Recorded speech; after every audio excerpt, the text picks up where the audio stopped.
Tapi jangan lupa, sebagaimana pikiran dan badan kita, psikis kita juga butuh diamati, butuh dikelola, butuh dirasakan begitu. Saya pribadi cukup bersyukur bahwa kalau saya cukup sadar sih, dalam arti ketika saya kuliah dulu tuh, sadar bahwa kalau ada apa-apa sama diri saya sendiri, dan kerasa, soalnya kerasa gitu ya, dan prinsip saya waktu kuliah dulu, yang paling penting buat saya adalah menjaga kewarasan. Itu paling penting buat saya. Dan kalau boleh saya cerita sedikit, teman-teman berapa tahun sih kemarin kuliah lulus? Saya 4 pas Oke. sih. Oke. Ada yang berpikir untuk apa ya? Pernah kepikir nggak sih memanfaatkan semua gitu? Semua jatah kuliah itu artinya ya kalau di jatahnya 6 tahun ya pakai deh 6 tahun gitu. Misalnya ya. Ya, 6 tahun. Oke, saya lulus kuliah 7 tahun ditambah 2 bulan dengan jarak 2 jam dari DO. 2 jam itu gimana tuh? Iya, Menarik. ya jadi saya sidang di hari terakhir saya boleh sidang. Oke. Di sesi terakhir jam 11 sampai jam 1 siang. Yang mana jam 3 sore itu fakultas itu rapat. Rapat kelulusan ya, Mas? Ya, untuk menyatakan ini angkatan 97, ini kan batasnya hari ini dan sore ini jam 3. Ada nggak yang nggak jadi sidang? Ada nggak yang nggak lulus?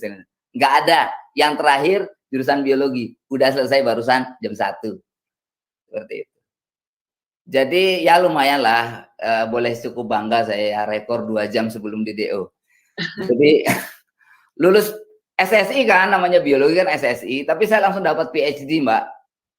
Oh, maksudnya setelah itu langsung lanjut sekolah lagi ya berarti? Enggak, saat itu juga PhD pas hampir DO. PhD apa tuh? PhD pas hampir DO. Oh, oke, pas hampir DO, baik. Mantap ya, SSI PhD nggak? Iya betul kan. Nggak ada efeknya. Itu SSI PhD. Dan itu sebenarnya kayak apa ya? Jadi kayak bab terakhir lah dari sekian hal yang mungkin bisa bikin saya depresi dan gak waras gitu ya. Mulai dari tahun pertama saya masuk ITB biologi 97, saya ketua angkatan, tapi setahun itu nggak akur sama teman-teman. Saya dianggap terlalu serius oleh teman-teman sebagai ketua angkatan. Dan buat saya gagal memimpin itu sangat mengecewakan. Karena saya pikir ini hal pertama yang bisa saya banggakan ketika saya masuk ITB. Baru masuk bisa langsung jadi ketua angkatan. Begitu. Ternyata saya gagal. Dan saya memilih untuk menerima. Yang saya syukuri di situ. Saya oke deh, saya belajar untuk terima. Saya bilang ke teman-teman, ya udah kita ganti ketua angkatan aja. Ketua angkatan sampai diganti gitu kan. Itu misalnya. Mas Firman diganti tuh waktu itu? Iya, saya yang minta. Saya sadar, ganti aja gitu. Gitu.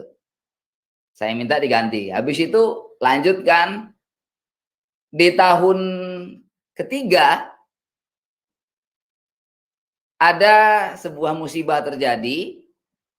Anak biologi kan sering kuliah lapangan ya. Kami kuliah lapangan ke Garut Selatan, daerah ya konservasi gitulah, di daerah Leuweung Sancang ya, di Garut Selatan. Dalam sebuah kejadian saya tenggelam di sungai.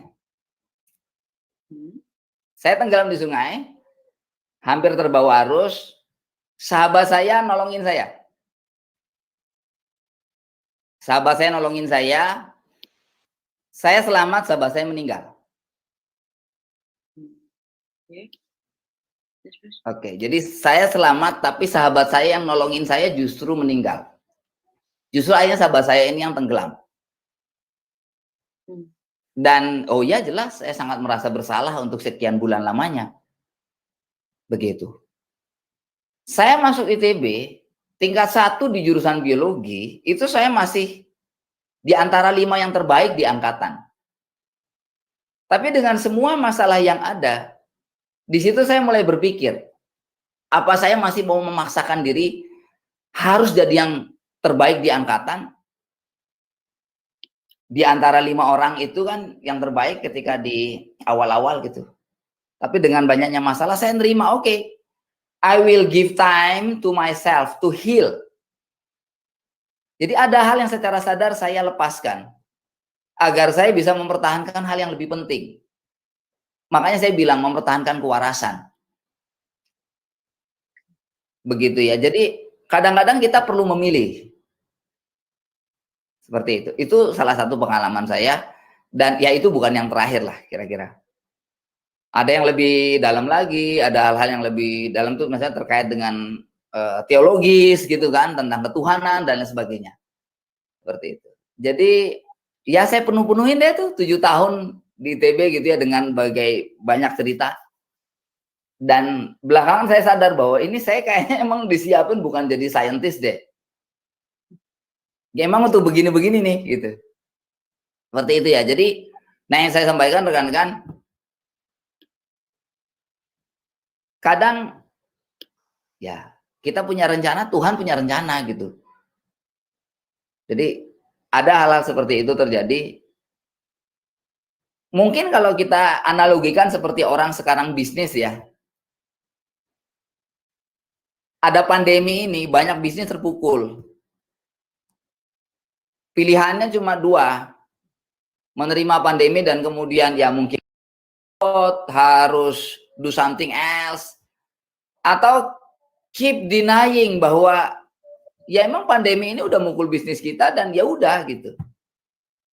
Bayangkan orang misalnya ya investasi, bikin kontrakan, kos-kosan mahasiswa dekat kampus ITB, proyeknya jadi akhir 2019, target dia 2020 mahasiswa baru ngekos di situ. Kalau itu terjadi lancar, dia cicilan ke bank lancar. Yang terjadi nggak ada tuh mahasiswa yang balik ke Bandung, nggak boleh balik gitu. Kosong. Nah, juga. Itu seperti itu. Ya, bad things happen di luar dugaan kita. Seperti itu. Itu jadi hal-hal seperti itu banyak banget jenisnya. Banyak jenis, banyak sekali macamnya. Dan itu akan membuat kita bisa betul-betul stres dan depresi kalau kita masih memaksakan diri, kita menolak realita yang terjadi sesungguhnya dan kita masih memaksakan diri. Misalnya tadi ya kita punya ekspektasi. Maka belajar menerima bahwa ada hal-hal yang tidak bisa kita kendalikan. Begitu. Dan menurut saya ya salah satu hal yang penting adalah fokuslah dengan apa yang sesungguhnya masih kita miliki. Masih kita miliki, yang tetap ada. Ketika ada yang hilang, nggak semuanya hilang kok. Gitu. Fokus pada apa yang masih kita miliki. Dan akan lebih bagus lagi kalau betul-betul semakin fokus, semakin mengenal apa sih sesungguhnya yang betul-betul kita miliki. Nah, ini saya ingin cerita sedikit tentang, ini ada kaitannya dengan misalnya kita memilih karir ya, teman-teman. Begitu. Sebagian kegagalan itu bisa saja ya. Kok aku nggak bisa sebaik dia ya, gitu. Dalam melakukan sesuatu. Atau jangankan ngebandingin sama orang gitu ya. Sekedar ngebandingin dengan ekspektasi diri sendiri, kok ini nggak kunjung terkejar ya. Kenapa sih gitu ya?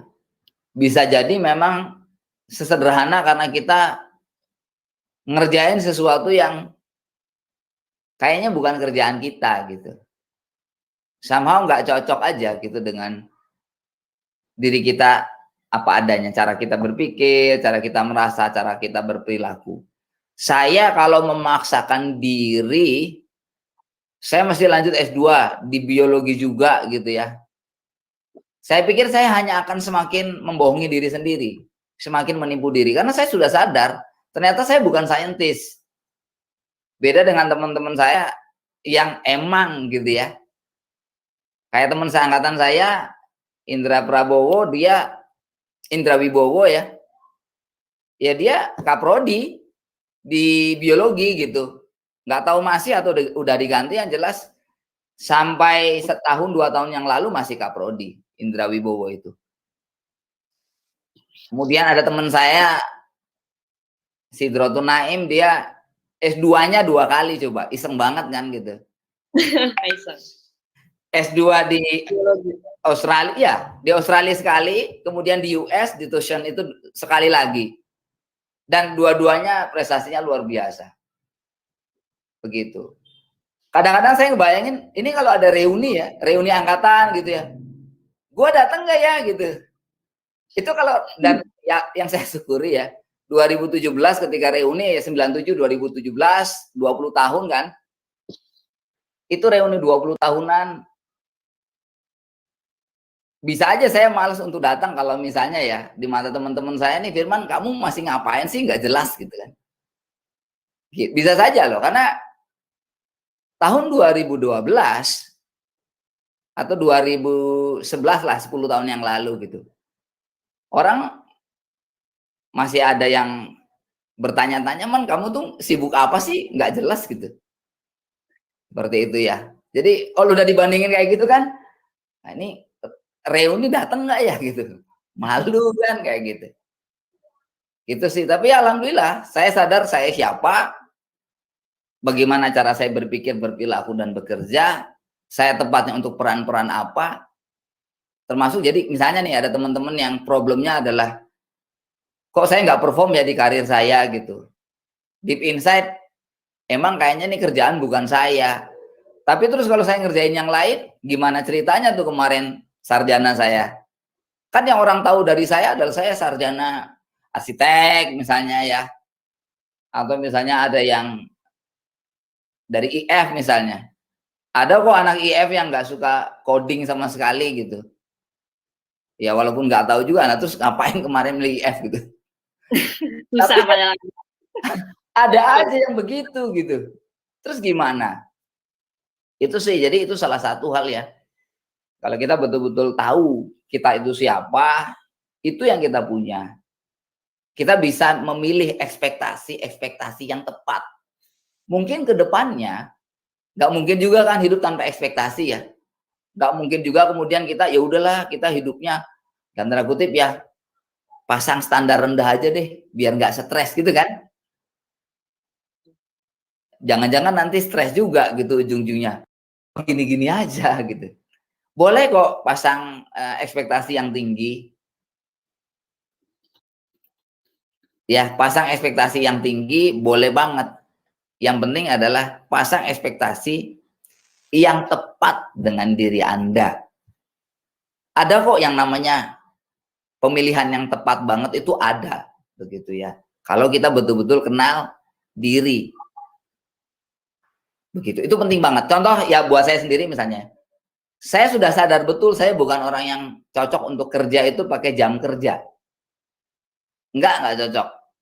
Enggak cocok saya kerja pakai jam kerja. Jam 7 sampai jam 5 sore gitu misalnya, atau jam 9 sampai jam 7 malam gitu. Enggak deh gitu. Gitu.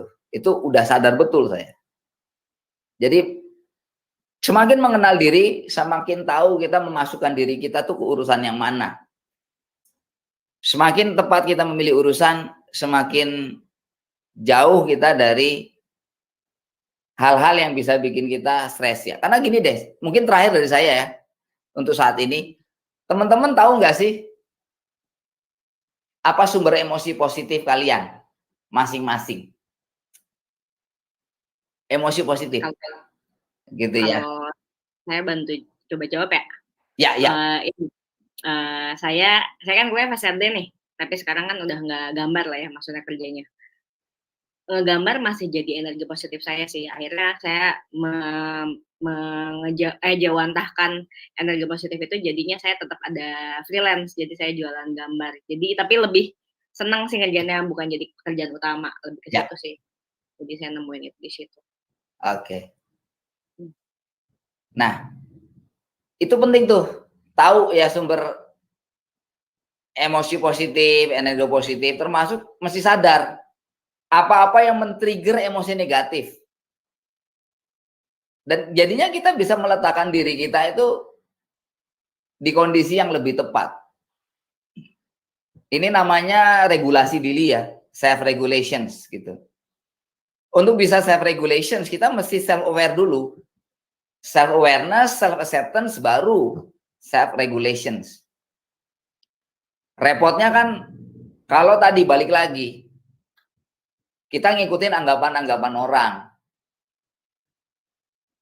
Anggapan orang kan nggak selalu cocok sama kita. Gitu ya. Orang kalau nggak punya jam kerja, nggak punya jabatan, nggak punya status sebagai employee di sebuah company yang definitif gitu ya. Ada aja tuh misalnya apa orang tuanya, apa paman bibinya, kamu tuh kerja apa sih? Karena mereka nggak ngerti kan kerjaan yang begitu. Freelance tuh apaan sih? Freelance tuh pengangguran ya. Itu sebagai contoh ya. Terus yang kayak gitu kita masukin hati gitu kan, kita jadiin pikiran, wah ya repot. Kayak gitu. Jadi kita mesti tahu betul kita apa. Begitu. Itu berarti ini ya, tadi ada 3 tuh. Pertama kita aware dulu, kita tahu dulu, habis itu kita nerima kita bisanya apa, baru kita ngatur sendiri itu kita melakukan apa. Gitu. Jadi mengenal diri sendiri, menerima kekurangan, menerima kegagalan, jujur sama diri sendiri dan sama orang lain sekitar kita sih ya yang penting, karena kadang-kadang kita nggak bisa ngelihat kapan kita sedang ada di apa ya, lagi down gitu kan. Jadi kita jangan sampai semuanya bergantung sama diri sendiri. Tapi bukan berarti jadi menjalankan hidup dengan gampang juga ya. Maksudnya kita harus tetap punya motivasi, cuman kita belokin aja, nggak harus selalu rigid di satu jalan yang udah kita temukan. Oke, nah ini tadi tuh ada yang sempat angkat tangan. Boleh nih kita kasih ini dulu ya Mas, kesempatan buat teman-teman yang di sini buat nanya boleh, mau cerita juga boleh, bebas. Ada yang mau nggak? Coba tunggu. Angkat tangannya itu pakai ini ya, angka 6 di keyboard. Gitu. Mainan baru sih ini. Saya juga baru pertama nyobain kayak gitu. Tapi asik juga sih. Asik. Atau enggak ini teman-teman coba pencet Z deh. Kita bisa joget Mas di sini. Iya. Mungkin bisa apresiasi buat Mas Firman di sini, kita pencet Z sambil putar-putar ya, relaks dulu, relaks. Nah itu tuh Mas, itu ada hati itu kan teman-teman sana lah itu ada. Oke. Oke, gimana nih? Ada yang mau nanya nggak? Atau mau cerita? Ini mungkin lebih cerita sih. Belum ada nih kayaknya. Mungkin kalau belum ada, saya cerita lain lagi, satu lagi ya. Boleh, sambil cerita nanti saya lihat, nanti saya ini panggil habis itu. Ada nggak sih yang terbebani dengan, katakanlah ditanya orang tua ya, kamu tuh punya penghasilan yang jelas nggak sih? Gimana tuh, ada nggak? Ada nggak? Siapa itu? Koordinator KL ini, sorry.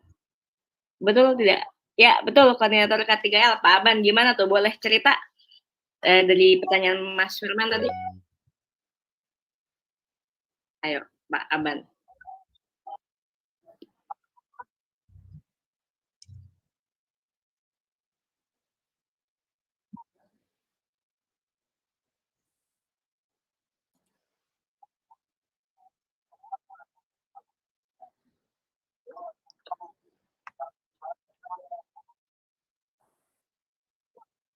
Ya.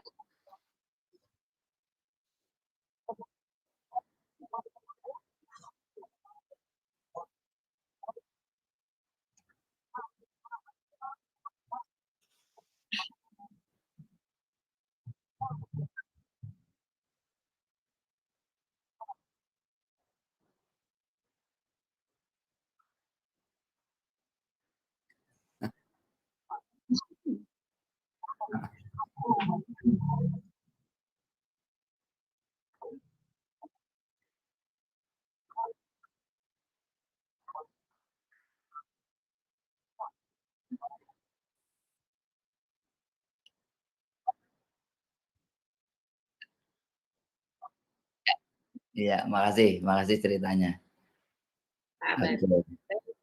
Gimana Mas Firman? Ya itu salah satu ya yang paling simpel ya. Beban yang kita rasakan karena anggapan dan ekspektasi orang kan. Seperti itu. Pada kenyataannya tidak sedikit orang itu baru mendatangkan hasil kalau dia itu misalnya cukup tenang dan konsentrasi menekuni sesuatu dan hasilnya itu baru kelihatan setelah 5 tahun gitu ya. Bisa nggak selama 5 tahun itu nggak usah terlalu mikirin apa kata orang, karena itu bisa bikin buyar konsentrasi kita gitu kan. Atau contoh simpel deh, startup digital atau bukan startup deh, pokoknya platform-platform besar ya yang kita pakai. Mereka tuh sudah bisa profit tahun keberapa sih? Iya kan? Kayak event yang kayak Twitter, Facebook, Instagram, mereka juga kan butuh waktu gitu. Butuh waktu. Memang bedanya mungkin mereka terbiasa punya ukuran-ukuran ya, metrik-metrik yang jadinya mereka bisa say something lah sama si investor, sama si venture capital yang naruh duit entah berapa T itu gitu kan. Tapi sebenarnya tetap aja kan itu angka-angka itu juga prediksi aja, aproksimasi pendekatan aja gitu. Nah, yang gede begitu aja yang bakar duitnya udah nggak tahu ribuan triliun gitu ya. Sebenarnya ada tahun-tahun di mana ya udah deh kita nggak usah terlalu ngomongin buru-buru ngomongin profit gitu kan. Ada loh masa-masa seperti itu gitu. Dan mungkin orang yang nggak paham bakal nanya, kalau kita terlalu mikirin jadi beban. Apalagi tadi ada kok orang-orang yang memang pola produktivitasnya tuh nggak sama dengan orang lain. Saya sekarang ya saya juga nggak punya gaji yang jelas kok gitu dengan kerjaan saya ini. Seperti itu. Nggak punya gaji yang jelas. Padahal anak 6 loh. Gitu kan. Orang, Wow. mana anak lu banyak banget gitu. Ya, nggak apa-apa kali. Saya bilang. Begitu. Oke. Tapi ya udah. Cara komentar ya. Kalau ukuran-ukuran itu dijadikan ukuran ya bisa ngerasa gagal kan. Tapi ini sekedar sharing aja. Ini agak-agak apa ya. Mudah-mudahan pada tempatnya. Jadi saya itu anak 6. Saya nggak tahu bulan Maret penghasilan saya berapa. Saya tinggal di Jogja ini masih di sebuah rumah yang saya kontrak, bayar tahunan. Dan saya tidak tahu kalau ditanya, Man kira-kira prediksi finansial kapan bisa punya rumah sendiri? Nggak tahu. Begitu. Apalagi yang kamu punya. Kalau yang saya punya nggak banyak. Kalau apa yang saya nggak punya banyak itu. Lebih banyak. Gitu. Ya, saya nggak punya mobil, jangankan punya mobil, saya pakai mobil, saya nggak bisa kok. Saya nggak bisa pakai mobil gitu, ngendarai mobil nggak bisa sama sekali. Kalau ditanya nggak kepikiran buat bisa, belum saya. Nggak tertarik punya mobil, anak banyak loh, anak banyak masih punya mobil loh. Oh mesti ya, gitu kan? Nggak kepikir gitu. Jadi tapi ya tenang aja gitu. Saya bisa bikin sekolah kok, bikin loh. Sekolah Alam Yogyakarta itu saya bikin pakai duit sendiri. Orang kan mikir, lu gila teman gitu, nyicil rumah kek gitu. Enggak deh, kalau nyicil rumah kan urusannya sama lembaga pembiayaan dan jadinya terikat ya, nggak merdeka. Mendingan gua bikin sekolah.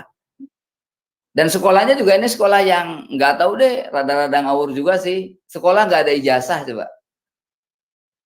Tapi anak saya sekolahnya di situ semua. Gitu kan. Ya happy aja sih gitu. Ya nggak masuk kalau pakai ukuran orang, nggak masuk. Tapi ya ternyata nggak mesti masuk juga. Gitu. Kenapa saya happy aja? Karena saya tahu apa yang bikin diri saya happy. Saya tahu apa sumber emosi positif saya gitu. Seperti itu.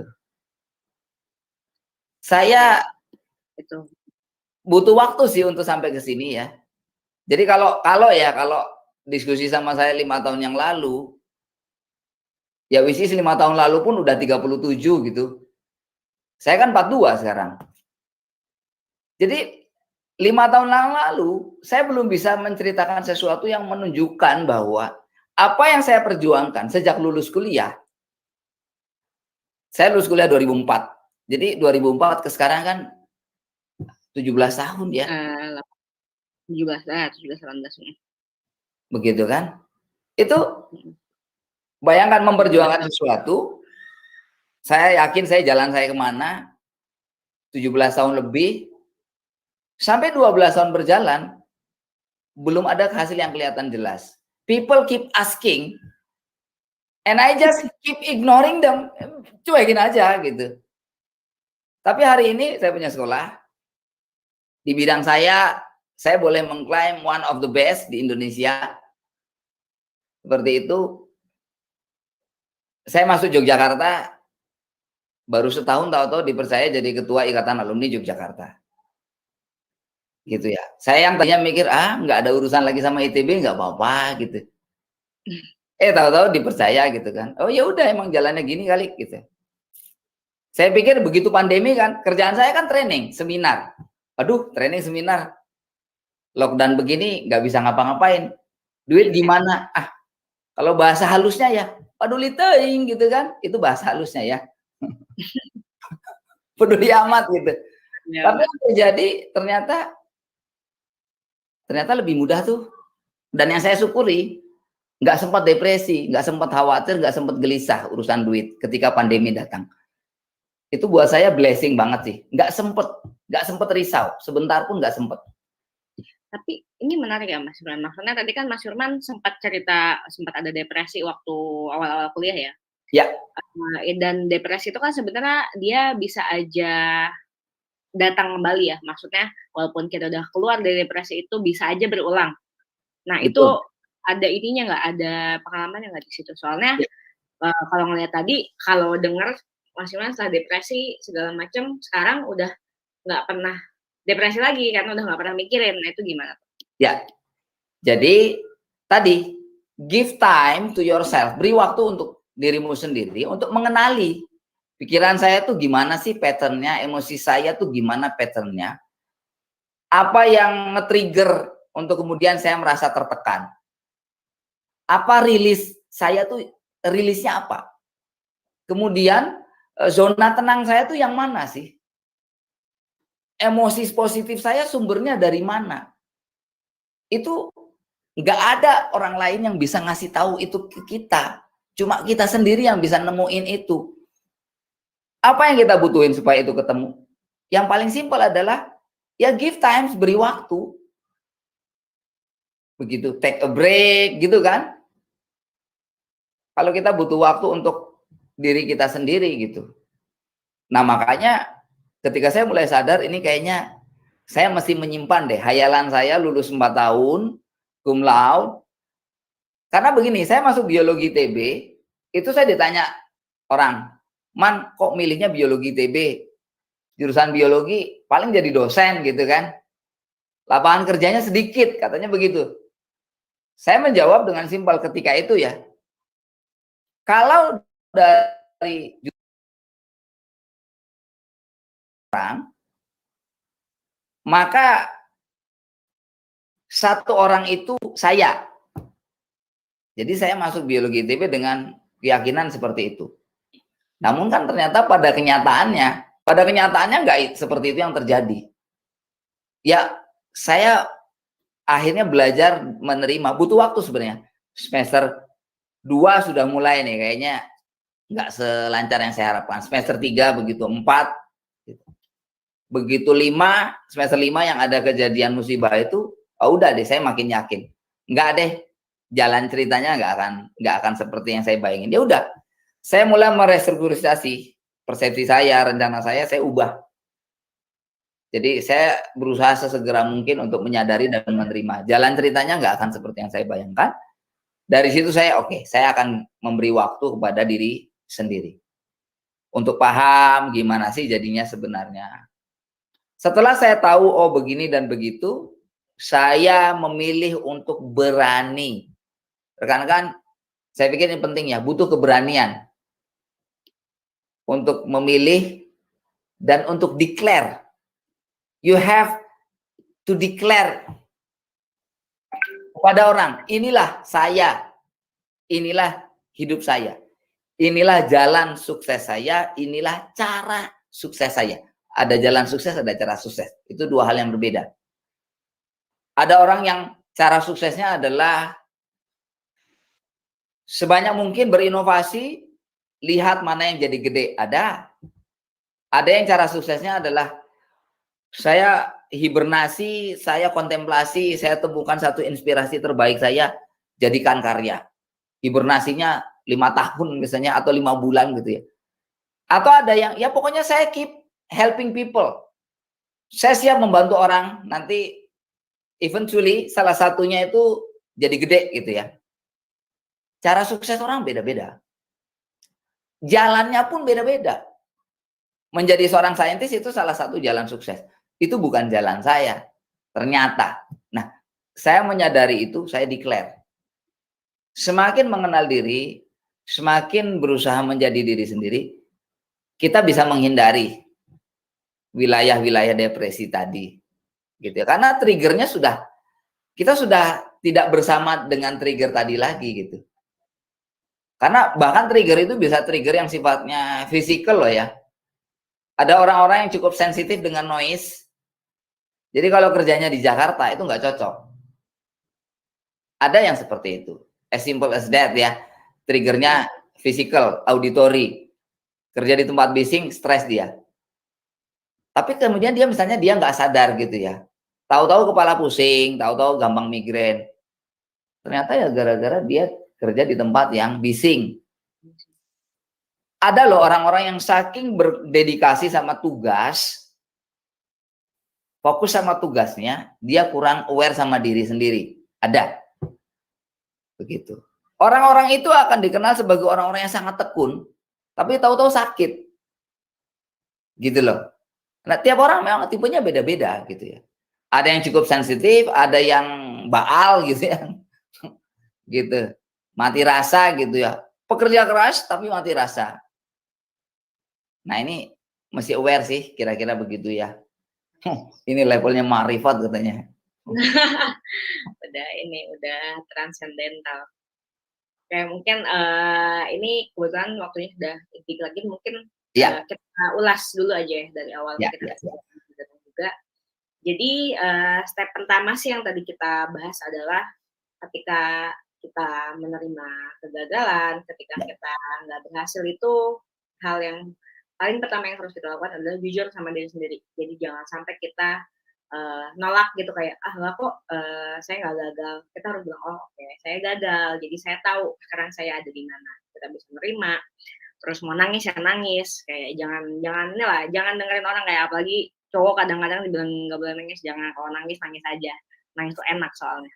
Terus habis itu kalau kita memang punya kesulitan untuk sadar kita lagi nggak baik-baik aja tuh, jangan lupa ke teman-teman ya Mas ya. Jadi kita atau mungkin kalau orang terdekat, keluarga, pasangan gitu kan, itu kita harus saling ada komunikasi sama orang-orang terdekat supaya kita bisa tahu kapan kita sedang tidak baik-baik aja. Karena kadang-kadang nggak kerasa ya, mungkin kita ngerasa baik-baik aja atau sakit.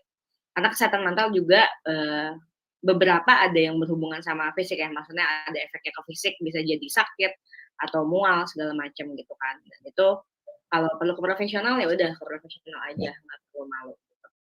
Nah setelah kita tahu, kita nerima dan kita mencoba merawat diri kita, ternyata yang kemarin itu nggak bisa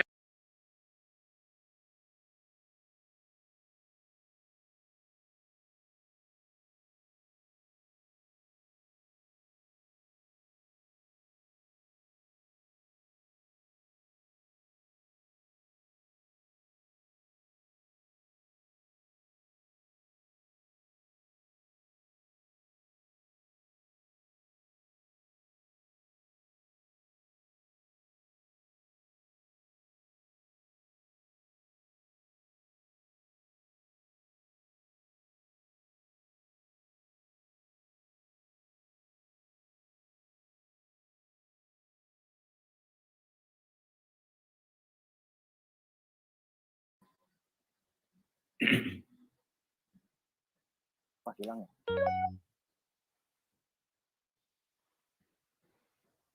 hostnya hilang ya? Kayaknya internetnya keputus ya. Mm-mm.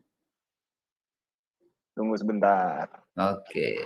Jangan mentang-mentang. Oh, udah balik.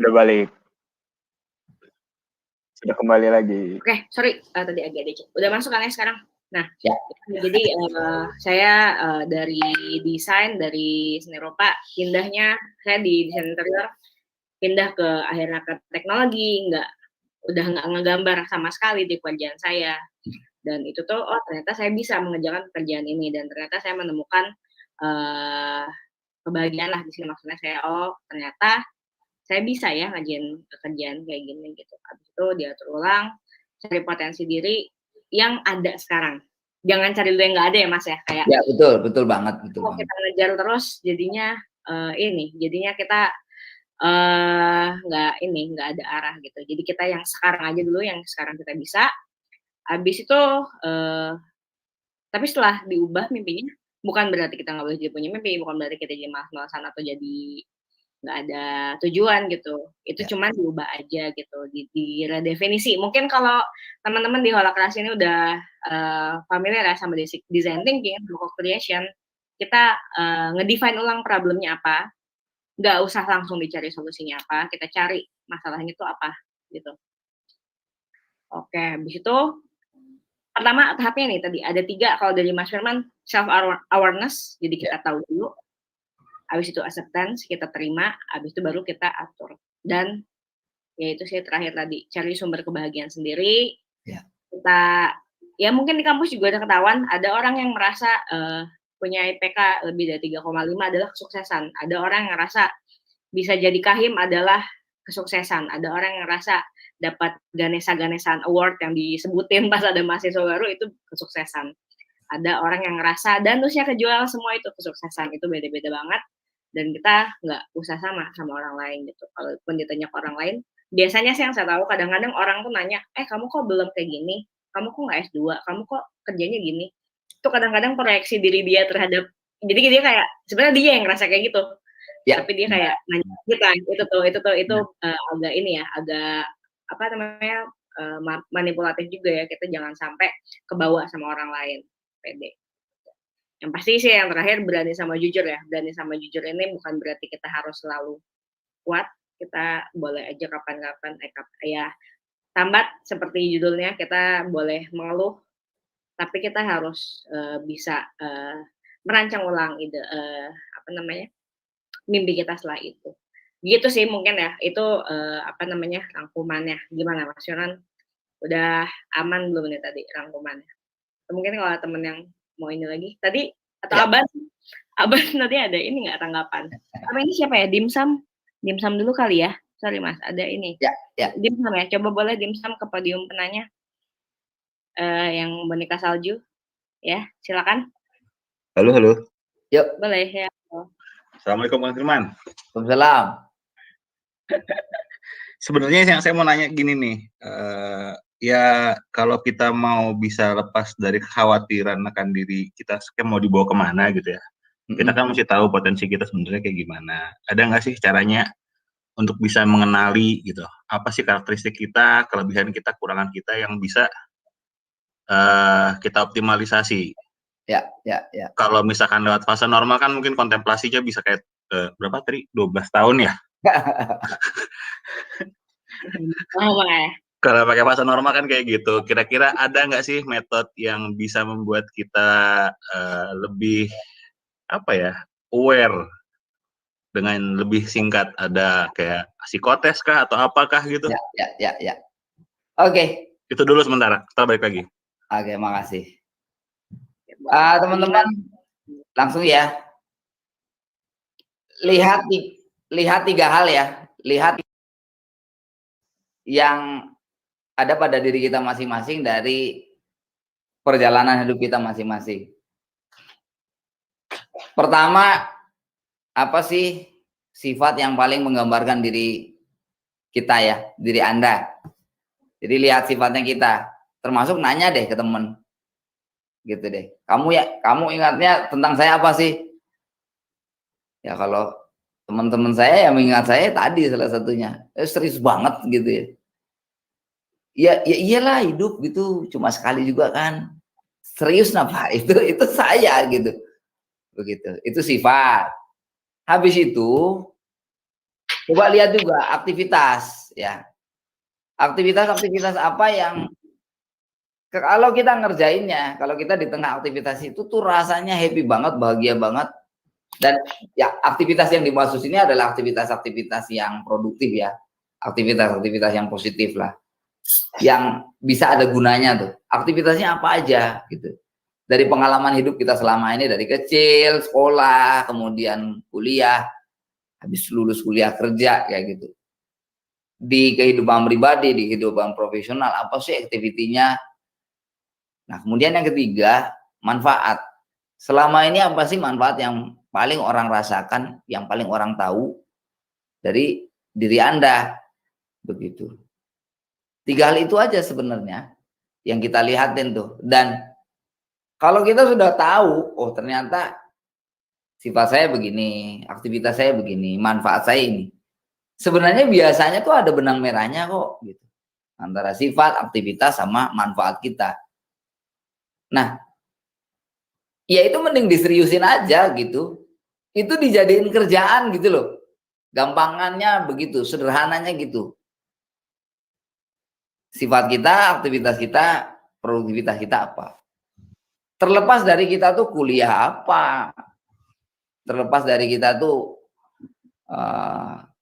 bahkan kita pernah menghayalkan atau punya cita-cita apa, kita simpen dulu aja. Karena kadang-kadang hayalan kita, cita-cita kita itu sebenarnya lebih karena ke-trigger orang lain. Yang mana sifat, aktivitas, dan manfaat kita tuh lain lagi. Teman-teman di sini ada yang ngerasa salah jurusan nggak sih? Gitu ya. Saya harus mengakui saya itu salah jurusan. Ya, angkat tangan yang merasa. Gitu ya. Saya harus mengakui saya salah jurusan. Dan sekarang kalau saya mikir, ini kok konyol banget gitu ya. Kok saya nggak sadar sih gitu. Waktu saya mau milih jurusan dulu, waktu SMA mau kuliah itu, ya soalnya yang ada di kepala saya ketika itu pokoknya mesti ITB. Sehingga saya nggak sadar sifat saya aslinya gimana, karakter saya, aktivitas saya rutin ngapain, sama terus manfaat saya tuh apa begitu. Saya nggak sadar itu. Masuk sih waktu saya 97 itu saya masukin pilihan manajemen ya, pilihan ketiga gitu. Tapi itu pun kalau keterima saya nggak yakin bakal saya ambil karena saya emang pengen banget ke ITB, which is ya memang jadi masuk sih, begitu ya. Tapi coba deh, nggak tahu teman-teman kalau agak kepo sedikit ya, lihat aja tuh buku-buku di belakang saya. Mostly psikologi, filsafat, humaniora, 3 itu. Dan emang dari SMA saya tuh udah begitu sebenarnya. Gitu ya. Jadi coba deh lihat apa sih yang konsisten pada diri kita, sifat kita, aktivitas kita di seputar mana, sama manfaat yang sering kali kita munculkan apa. Begitu. Itu generiknya ya, secara umumnya begitu. Kalau mau pakai cara yang lebih simpel-simpel dalam arti kayak tadi alat-alat bantu, banyak sih yang gampang misalnya ya. Ya saya sendiri kan di talent mapping, bisa dipakai. Talent mapping itu ada free assessment-nya. Pakai aja gitu. Nanti ketahuan tuh tipe-tipe peran di mana kita memang produktif dan bisa ngasih manfaat buat orang. Ya itu bisa jadi kayak peran kehidupan yang kita jalani. Saya bukan seorang analis, saya bukan seorang researcher, saya seorang caretaker. Saya seorang strategis, saya seorang edukator. Ya 3 itu kepake semua tuh di kerjaan saya sekarang. Gitu ya. Cari aja tuh temubakat.com. Itu free assessment tinggal pakai. Mau kasih tahu ke adik yang masih SMA juga kasih tahu aja dah gitu biar mereka pakai juga ya. Hari-hari ini bulan-bulan ini kan anak SMA pada milih jurusan tuh. Itu sih ya, siapa tadi ya Mas Dimsum ya. Mas Dimsum tapi banyak salju sudah oke ya.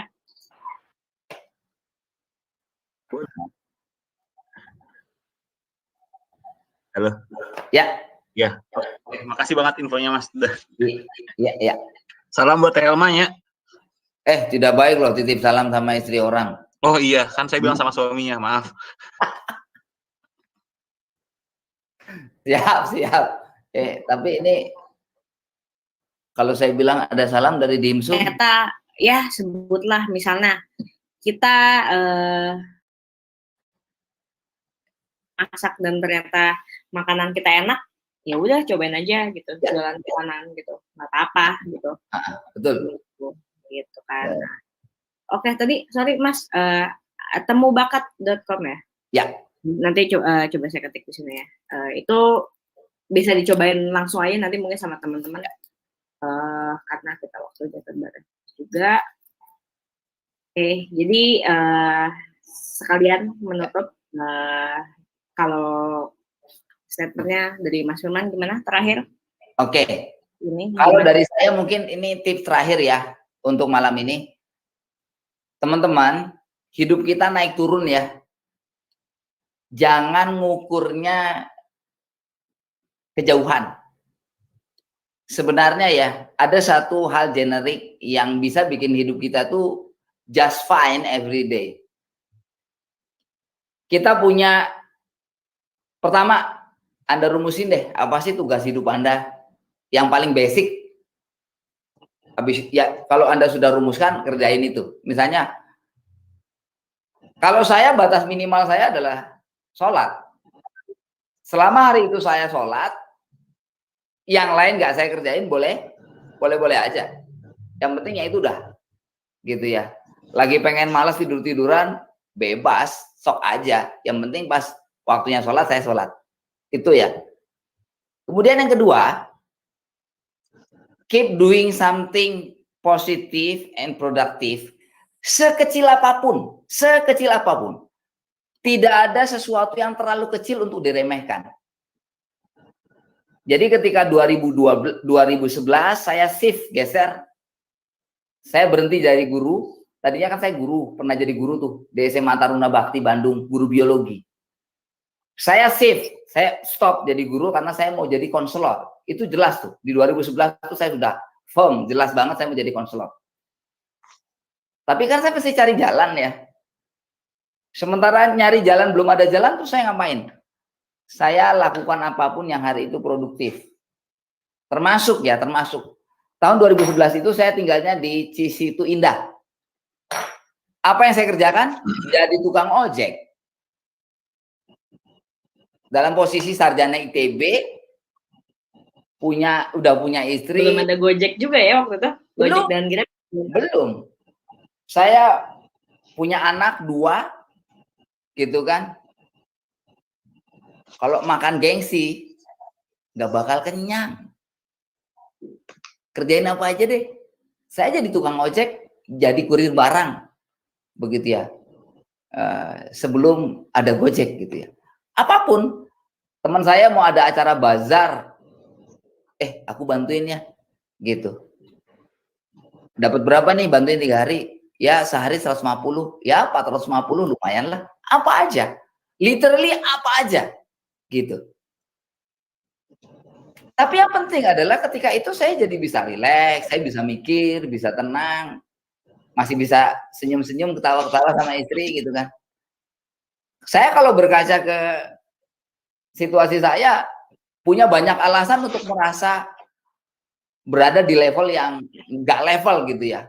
Karena even istri saya juga ITB, Teknik Lingkungan 2001, dan ya istri saya itu yang kuliahnya cepat 4 tahun beres gitu kan, dengan IP terancam cum laude begitu kan, gitu kan. Bisa aja kan dia kemudian, ini gimana sih laki gua nggak becus begini gitu kan. Ya kalau mau nambah-nambahin sumber depresi banyak deh gitu. Tapi ngapain juga kan gitu. Keep doing something positive every day. Sekecil apapun itu, tidak ada hal yang terlalu kecil untuk diremehkan. Semua hal baik, sekecil apapun layak untuk dirayakan, layak untuk membuat kita hari ini merasa bahagia. Itu aja. Makasih. Ayo, bahagia semuanya kita joget ya. Ayo, pencet Z. Kita tadi, itulah yang penting. Kalau dari saya sih, mungkin kalau Mas Firman udah jauh lewatnya tahunnya, kalau saya masih ngerasa kadang-kadang, oh kenapa sih ngerasa beda sama teman-teman yang lain, cuman ada udah syukurin apa yang ada juga udah cukup sih. Dan jangan sampai kita ngajar sesuatu yang ternyata itu nggak cocok sama kita. Jadi begitu kita udah kepentok, kita tahu itu salah, oke, cari jalan lain. Nggak mungkin kan kita jalan buntu tapi diterobos gitu ya, jangan gitu kan, itu akan berakibat buruk. Oke, jadi gitu aja buat teman-teman semua yang udah ikutan, jangan ragu buat ngaku gagal. Kita harus tahu, harus embrace dulu kegagalan kita terima, habis itu kita atur strateginya. Oke, gitu aja. Terima kasih semuanya udah datang, selamat sehat. Tadi ada yang nanya dari Pak Aban sama Mas Dimsum. Terima kasih ya. Boleh sambil joget-joget nih kita di akhirnya. Yang penting kita happy aja. Walaupun 3 jam lagi hari Senin. Jadi kita udah menghabiskan 1 jam sebelum hari Senin. Gitu, oke. Thank you semuanya. Iya. Saja. Terima kasih. Sampai jumpa, sampai ketemu. Jumpa lagi ya. Kita ini aja Mas Firman. Ya. Keluar dari ini. Harvard.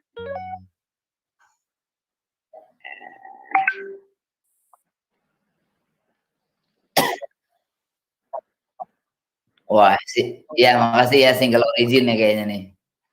Gimana ya cara minumnya? Cara minumnya gimana? Oh, gua injak tuh. Oke, guys, minum beneran ya. Terima kasih semuanya. Panggil sama. Ada yang nganggur lagi. Wah, makasih banyak ya Mas Firman ya. Keren banget. Luar biasa. Halo. Terima kasih banyak ya Mas Firman ya.